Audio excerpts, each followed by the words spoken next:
आज मैं आप लोगों को एक समान विद्युत क्षेत्र में स्थित किसी द्विध्रुव पर कार्य करने वाले बल आघूर्ण का मान कितना होता है बताने जा रहा हूँ। ओके बच्चों, तो आप बोर्ड पर ध्यान से देखिए। तो प्यारे बच्चों, इस डेरिवेशन को करने से पहले आपको ये लैंग्वेज समझ में आना चाहिए, तभी आप ये डेरिवेशन अपने से कर पाएंगे। ओके बच्चों, तो आइए सबसे पहले हम लैंग्वेज को समझने की कोशिश करते हैं। ओके, तो माना एक समान विद्युत क्षेत्र ई में एक द्विध्रुव ए बी क्षेत्र से थीटा कोण पर स्थित है। माना एक समान विद्युत क्षेत्र ई में एक द्विध्रुव ए बी क्षेत्र से थीटा कोण पर स्थित है। द्विध्रुव ए बी के बिंदु ए पर माइनस क्यू आवेश व बिंदु बी पर प्लस क्यू आवेश स्थित है। ओके, अब इतनी बात को इस चित्र में समझने की कोशिश कीजिए। प्यारे बच्चों, मैंने बताया है आप लोगों को एक समान विद्युत क्षेत्र को समांतर विद्युत क्षेत्र रेखाओं द्वारा व्यक्त किया जाता है। याद रखिए, मैंने आपको ये पहले बता रखा है कि एक समान विद्युत क्षेत्र को समांतर विद्युत क्षेत्र रेखाओं द्वारा व्यक्त किया जाता है। तो उसी प्रकार यहाँ देखिए, मैंने विद्युत क्षेत्र को बाएं से दाएं की तरफ दिखाया है क्षेत्र रेखाओं के द्वारा। एक समान विद्युत क्षेत्र ई को हम तीर के माध्यम से दिखा रहे हैं और जिसकी दिशा विद्युत क्षेत्र की दिशा आपको दिखाई दे रहा है बाएं से दाएं की तरफ दिखाई दे रहा है। ओके बच्चों, तो आपको इतनी बात समझ में आया।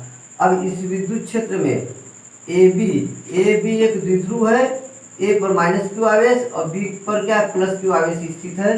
क्षेत्र से विद्युत क्षेत्र की दिशा से थीटा कोण बनाते हुए एक समान विद्युत क्षेत्र ई में ए बी एक द्विध्रुव मैंने रखा है और ए पर माइनस क्यू आवेश और बी पर प्लस क्यू आवेश और इसकी दिशा क्षेत्र की दिशा से क्या थीटा कोण बना रही है। ओके, और जैसा कि आपको पता है द्विध्रुव के दोनों आवेशों के बीच की दूरी क्या माइनस क्यू से प्लस क्यू की दूरी जो होती है वो 2l होता है। क्या होता है 2l, इसलिए मैंने क्या लिखा है 2l लिखा है। द्विध्रुव के दोनों आवेशों के बीच की दूरी क्या होती है जी 2l होता है, इसलिए यहाँ पर मैंने 2l लिखा है। ओके, अब उसके आगे ध्यान दीजिए। अतः विद्युत क्षेत्र ई के कारण माइनस क्यू आवेश व प्लस क्यू आवेश पर समान व विपरीत प्रकृति के दो बल क्रमशः माइनस क्यू ई तथा प्लस क्यू ई कार्यरत हैं। ओके, ध्यान दीजिए। आपने पीछे फार्मूला पढ़ा है विद्युत क्षेत्र का, ई बराबर क्या होता है एफ अपान क्यू। ई बराबर क्या होता है जी एफ अपान क्यू होता है। ई विद्युत क्षेत्र है, एफ क्या है विद्युत बल है और ये आवेश है। तो एफ बराबर क्या हो जाएगा क्यू ई, तीर गुणा हो जाएगा, इसका इधर मल्टीप्लाई हो जाएगा। तो बल का मान क्या हो गया आवेश गुणित विद्युत क्षेत्र। और इसमें इंपॉर्टेंट क्या चीज है ध्यान दीजिए, प्लस क्यू पर जो कार्य करने वाला विद्युत बल है वो विद्युत क्षेत्र की दिशा में होता है। याद रखिए, प्लस क्यू पर जो विद्युत बल कार्य करता है, ध्यान दीजिए, प्लस क्यू पर जो विद्युत बल कार्य करता है वो विद्युत क्षेत्र की दिशा में दिखाई दे रहा है आपको, मैंने तीर के माध्यम से दिखाया है। ये जो बल कार्य कर रहा है प्लस क्यू पर वो विद्युत क्षेत्र की दिशा में बाएं से दाएं की तरफ कार्य कर रहा है, और जबकि माइनस क्यू पर जो विद्युत बल कार्य कर रहा है वो विद्युत क्षेत्र के विपरीत दिशा में कार्य कर रहा है। विद्युत क्षेत्र के विपरीत दिशा में दाएं से बाएं की तरफ कार्य कर रहा है। आप समझ पा रहे हैं अच्छे से, ये नियम, यही सबसे इम्पोर्टेंट बात है। याद रखिए, प्लस क्यू पर जो कार्य करने वाला विद्युत बल है वो क्या दिखाई दे रहा है विद्युत क्षेत्र की दिशा में दिखाई दे रहा है। ये देख रहे डायरेक्शन तीर को मैंने दिखाया तीर द्वारा। अब यहाँ पर ध्यान दीजिए, माइनस क्यू पर जो बल कार्य कर रहा है वो क्या कर रहा है विद्युत क्षेत्र के विपरीत दिशा में तीर के माध्यम से मैंने दिखाया है। ओके बच्चों, तो ध्यान दीजिए, इसका क्या मतलब हुआ, जब एक समान विद्युत क्षेत्र में किसी द्विध्रुव को रख दिया जाता है तो याद रखिए उस पर कार्य करने वाले परिणामी बल का मान क्या होता है 0 होता है। ये बहुत ही महत्वपूर्ण बात है, अब ये याद रखिए, क्योंकि दोनों बल का मान बराबर है और क्या है एक प्लस है एक दूसरा माइनस, तो दोनों का परिणामी बल क्या हो जाएगा 0 हो जाएगा। तो आप ये लैंग्वेज बहुत ही जरूरी है, आप याद रखिए कि जब किसी एक समान विद्युत क्षेत्र में किसी द्विध्रुव को रख दिया जाता है तो उस पर कार्य करने वाले परिणामी बल का मान क्या होता है 0 होता है। ये बात आप याद रखें बच्चों। ओके, अब अगला महत्वपूर्ण बात बल युग्म के बारे में समझिए। जब ध्यान दीजिए, दो बराबर तथा विपरीत बराबर बल, ये देखिए प्लस क्यू इधर कार्य कर रहा है और ये क्या माइनस क्यू इधर कार्य कर रहा है। जब दो बराबर बल विपरीत दिशा में कार्य करते हैं तो उसको क्या कहते हैं बल युग्म कहते हैं। जब दो बराबर बल विपरीत दिशा में कार्य करते हैं तो उसे बल युग्म कहते हैं। तो वही चीज यहाँ मैंने लिखा है कि माइनस क्यू या प्लस क्यू बराबर है विपरीत प्रकृति के हैं तो अतः ये दोनों बल क्या बलयुग्म का कार्य कर रहे हैं। ओके, ये बलयुग्म का जो काम क्या है, इंपॉर्टेंट चीज याद रखिए, इंपॉर्टेंट चीज कि बलयुग्म हमेशा ये द्विध्रुव को क्या विद्युत क्षेत्र की दिशा में लाने का कार्य करना चाहता है। ओके, याद रखिए जो बलयुग्म है इसका मेन काम क्या है, इस द्विध्रुव को क्षेत्र की दिशा में संरेखित करने का काम करना चाहता है, क्षेत्र की दिशा में लाना चाहता है, ऐसे करना चाहता है। ओके बच्चों, अब ध्यान दीजिए। अतः आप याद रखिए द्विध्रुव पर कार्यरत बलाघूर्ण, बलाघूर्ण को टाउ से व्यक्त किया जाता है। याद रखिए बल आघूर्ण को क्या कहते हैं, टाउ से व्यक्त किया जाता है। तो द्विध्रुव पर कार्य करने वाला जो बल युग्म का बलाघूर्ण है, याद रखिए फार्मूला को होता है आपका बल गुणित बलों के बीच की लंबवत दूरी। बल तो बराबर है, दोनों बलों में से कोई बल एक ले सकते हैं ना, ठीक है।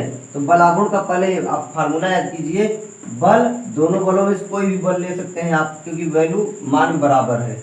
बल आघूर्ण बराबर बल गुणित बलों के बीच की लंबवत दूरी, बलों के बीच की लंबवत दूरी। तो आप यहाँ समझिए एक प्लस क्यू बल इधर कार्य कर रहा है और माइनस क्यू बल इधर कार्य कर रहा है। तो लंबवत दूरी क्या है, ये BC है, आपको दिखाई दे रहा है। प्लस क्यू बल इधर कार्य कर रहा है, माइनस क्यू बल इधर कार्य कर रहा है। तो बलों के बीच की लंबवत दूरी क्या दिखाई दे रहा है आपको, BC। BC जो है बलों के बीच की लंबवत दूरी है। तो यहाँ से बलाघूर्ण टाउ बराबर क्या हो गया, बल का मान क्या क्यू हो गया, चाहे अब माइनस लिखने की जरूरत नहीं है, केवल वैल्यू लिखिए मान क्यू और लंबवत दूरी क्या है, BC। ओके बच्चों, अब यहाँ पर ध्यान दीजिए त्रिभुज BCA में ये 90 डिग्री है, लंबवत दूरी आपको मैंने बताया क्या लंबवत दूरी है। तो ये क्या है 90 डिग्री है, 90 अंश हो गया। तो ये क्या हो गया BCA क्या हो गया, एक समकोण त्रिभुज हो गया। त्रिभुज BCA क्या हो गया, समकोण त्रिभुज हो गया। इसमें साइन थीटा बराबर क्या हो जाएगा, लंब, लंब यानी BC, लंब बटे कर्ण। AB का मान 2L है, AB का मान क्या है जी 2L है। ओके, तो साइन थीटा बराबर क्या था, लंब बटे कर्ण, यानी BC बटे और कर्ण का मान क्या है 2L है। ओके बच्चों, इसीलिए लिखा है मैंने त्रिभुज BCA में कोण सी 90 डिग्री है, अतः साइन थीटा बराबर लंब बटे कर्ण, BC बटे कर्ण AB, जो AB का मान क्या है 2L है, AB का मान क्या है जी 2L है, दिखाई दे रहा है। अब ये जो BC है, BC का मान जो है समीकरण 1 इसको माना है, समीकरण 1 में ले जाकर मैंने रख दिया। तो टाउ वैसे ही रह गया बलाघूर्ण है ना, टाउ QE ये हो गया, और BC का मान 2L साइन थीटा, BC का मान क्या है जी 2L साइन थीटा। ओके बच्चों, तो अब उसके बाद इतना नोट कर लीजिए, फिर मैं आपको आगे बता रहा हूँ ध्यान से। ओके बच्चों, तो देखिए यहाँ तक आपको समझ में आ चुका है बलाघूर्ण बराबर क्या होता है, दोनों बलों में से एक बल आपने ले लिया और बलों के बीच की लंबवत दूरी, बलों के बीच की लंबवत दूरी आपको BC दिखाई दे रहा है, जिसका मान आप समझ पाए यहाँ से साइन थीटा बराबर लंब बटे कर्ण, साइन थीटा बराबर लंब बटे कर्ण। तो BC बराबर क्या होगा 2L साइन थीटा, 2L का 3 गुणा हो गया, तो इसमें BC की जगह हम क्या लिख दिए 2L साइन थीटा। टाउ बलाघूर्ण बराबर ये बल QE है और BC का मान क्या 2L साइन थीटा। अब इसके आगे ध्यान दीजिए, हम इसको इस तरह से लिखेंगे, टाउ रहने दीजिए और यहाँ पर E साइन थीटा को साथ में ले लिया गया, E और साइन थीटा को क्या ले लिया गया साथ में, E साइन थीटा आपने ले लिया, और Q और 2L को एक साथ में लिख लिया गया। ध्यान दीजिए E साइन थीटा आपने एक साथ में लिख लिया और Q और 2L को एक साथ में कर लिया। अब आपको पता है चूंकि द्विध्रुव आघूर्ण, क्योंकि द्विध्रुव आघूर्ण का जो मान होता है, आप ऑलरेडी इस चीज़ को जानते हैं, मैं करा रखा हूँ आपको। द्विध्रुव आघूर्ण को P से व्यक्त करते हैं, द्विध्रुव आघूर्ण को P अक्षर से व्यक्त किया जाता है। इसका फार्मूला क्या होता है Q into 2L, Q into 2L, ये द्विध्रुव आघूर्ण P का ये फार्मूला होता है। तो इसके जगह हम क्या लिख सकते हैं, P लिख सकते हैं।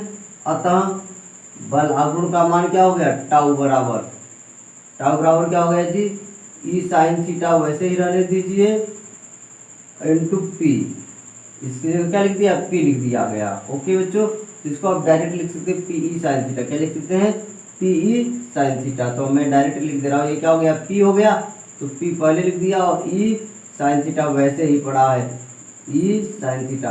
तो आप इस तरह समझ पाए, एक समान विद्युत क्षेत्र, एक समान विद्युत क्षेत्र में जब किसी द्विध्रुव को रख दिया जाता है तो उस पर कार्य करने वाले बल आघूर्ण का मान क्या होता है, ये टाउ होता है। ओके, टाउ का मान क्या बेटा, टाउ बराबर PE साइन थीटा। ओके, एक बार फिर से आप याद रखिए, जब किसी एक समान विद्युत क्षेत्र में किसी द्विध्रुव को रख दिया जाता है तो उस पर कार्य करने वाले बल आघूर्ण का मान क्या होता है, टाउ बराबर पी साइन थीटा। अगला महत्वपूर्ण चीज आप याद रखिए, टाउ बराबर इसको लिखा जा सकता है पी क्रॉस ई। ओके, ये बात मैं आपको समझा रहा हूँ। सदिश गुणनफल, क्या जी, सदिश गुणनफल आप जानते हैं, यदि दो सदिश राशियों का गुणा, यदि दो देखिए द्विध्रुव आघूर्ण, द्विध्रुव आघूर्ण पी जो है एक सदिश राशि है और ई विद्युत क्षेत्र भी एक सदिश राशि है। पी द्विध्रुव आघूर्ण भी सदिश राशि है और यहाँ पर विद्युत क्षेत्र भी सदिश राशि है और टाउ बल आघूर्ण भी एक सदिश राशि है। टाउ क्या है, बल आघूर्ण जो है कि एक सदिश राशि है। दोनों ध्यान दीजिए, यहाँ पर दोनों सदिश राशियां और दो सदिश राशियों का गुणा करने पर भी सदिश राशि आएगा। दो सदिश राशियों का गुणा करने पर क्या प्राप्त हुआ, सदिश राशि। अतः इसे क्या कहेंगे, सदिश राशि कहेंगे और सदिश राशि को इस तरह से लिखा जाता है, क्रॉस प्रोडक्ट। ओके बच्चों, तो आपका ये फाइनल आंसर हो गया, इसको नोट कर लीजिए। फिर मैं आपको इससे संबंधित कुछ महत्वपूर्ण बातें एज अ नोट लिखवा दे रहा हूँ। ओके बच्चों, तो सबसे पहले इसके बाद यहाँ से यहाँ तक डेरिवेशन नोट कर लीजिए। ओके बच्चों, तो आइए देखते हैं बल आघूर्ण से संबंधित कुछ महत्वपूर्ण बातें जिन्हें आप हमेशा याद रखें। ओके, तो ध्यान से देखिए, एक समान विद्युत क्षेत्र ई में स्थित द्विध्रुव पर कार्य करने वाले बल आघूर्ण का मान कितना होता है जी, टाउ बराबर पी साइन थीटा। ओके बच्चों, और टाउ को इस तरह से भी लिखा जा सकता है जैसा कि मैंने आपको पीछे बताया। ओके, अब टाउ बराबर पी साइन थीटा होता है यदि इस फार्मूले में ई का मान 1 न्यूटन प्रति कूलम यानी विद्युत क्षेत्र का मान एकांक रख दिया जाए, 1 रख दिया जाए और थीटा का मान 90 डिग्री रख दिया जाए। तो चूंकि साइन 90 अंश का मान 1 होता है जो कि अधिकतम मान होता है, ई का मान 1 हो गया और साइन 90 अंश का मान क्या हो गया, 1 हो गया। तो ये दोनों 1 गुणित 1 कितना हो, 1 हो गया। तो इधर क्या बचा, पी बच गया। ई का मान 1, साइन 90 अंश का मान 1, तो इधर क्या बचा जी, पी बचा। पी क्या है, द्विध्रुव आघूर्ण, जैसा कि मैंने पीछे बताया। और ये टाउ क्या हो गया, अधिकतम, मैक्स का मतलब मैक्सिमम वैल्यू। क्यों मैक्सिमम, क्योंकि साइन 90 अंश का मान अधिकतम कितना होता है, 1 होता है। इसलिए बल आघूर्ण का अधिकतम मान किसके बराबर हो गया, द्विध्रुव आघूर्ण के बराबर हो गया। अतः आप कह सकते हैं एकांक एक समान विद्युत क्षेत्र में लंबवत स्थित किसी द्विध्रुव पर कार्यरत अधिकतम बल आघूर्ण का मान, अधिकतम बल आघूर्ण का मान ही द्विध्रुव आघूर्ण कहलाता है। ओके बच्चों, याद रखिए, परिभाषा भी याद रखिए, यानी बल आघूर्ण के आधार पर द्विध्रुव आघूर्ण की परिभाषा, एकांक एक समान विद्युत क्षेत्र में लंबवत स्थित किसी द्विध्रुव पर कार्यरत अधिकतम बल आघूर्ण का मान ही, या अधिकतम बल आघूर्ण के मान को ही क्या कहते हैं, द्विध्रुव आघूर्ण कहते हैं। ओके, जिस इससे क्लियर है। ओके बच्चों, अब अगला चीज याद रखिए, जैसा कि मैंने आपको पीछे बताया कि एक समान विद्युत क्षेत्र में द्विध्रुव पर कार्य करने वाला परिणामी बल जो होता है शून्य होता है। याद रखिए, जब आपने एक समान विद्युत क्षेत्र में किसी द्विध्रुव को रखते हैं तो मैंने बताया बराबर तथा विपरीत दिशा में दो बल कार्य करते हैं। इधर ये प्लस क्यू ई बल काम किया, प्लस क्यू, और इधर क्या किया, माइनस क्यू ई बल कार्य किया। देखा आपने, तो दोनों बल बराबर है और विपरीत दिशा में कार्य कर रहे हैं, तो इनका परिणामी बल क्या हो जाएगा, 0 हो जाएगा। ओके, तो ये महत्वपूर्ण बात आप याद रखिए, आपसे पूछा जाएगा एक समान विद्युत क्षेत्र में जब किसी द्विध्रुव को रख दिया जाता है तो उस पर कुल कितना बल कार्य करता है, तो आप कहेंगे 0 बल, कोई भी बल कार्य नहीं करता है। शून्य बल का मतलब कोई भी बल कार्य नहीं करता है, क्योंकि परिणामी बल क्या हो जाएगा, इन दोनों का शून्य हो जाएगा। ओके, अब अगला इंपॉर्टेंट चीज, बल आघूर्ण एक सदिश राशि है। बल आघूर्ण क्या है जी, एक सदिश राशि है, याद रखिएगा। अब बल आघूर्ण का एसआई मात्रक क्या हो जाएगा, न्यूटन मीटर हो जाएगा। क्या हो जाएगा, न्यूटन मीटर। अब मात्रक देख लीजिए कैसे आया, बल आघूर्ण का एसआई मात्रक न्यूटन मीटर कैसे आया, ये चीज आप समझना चाहते हैं तो ध्यान दीजिए। क्योंकि देखिए टाउ बराबर क्या है, पी का मान, पी को क्या लिखोगे, Q into 2L, Q into 2L। अब ये पी जो है द्विध्रुव आघूर्ण है, पी क्या है, द्विध्रुव आघूर्ण है, और इसका फॉर्मूला क्या होता है, क्यू इंटू 2L और इंटू ई है, इंटू ई का कोई मात्रक नहीं होता, तो आवेश का मात्रक क्या हुआ, कूलाम हो गया।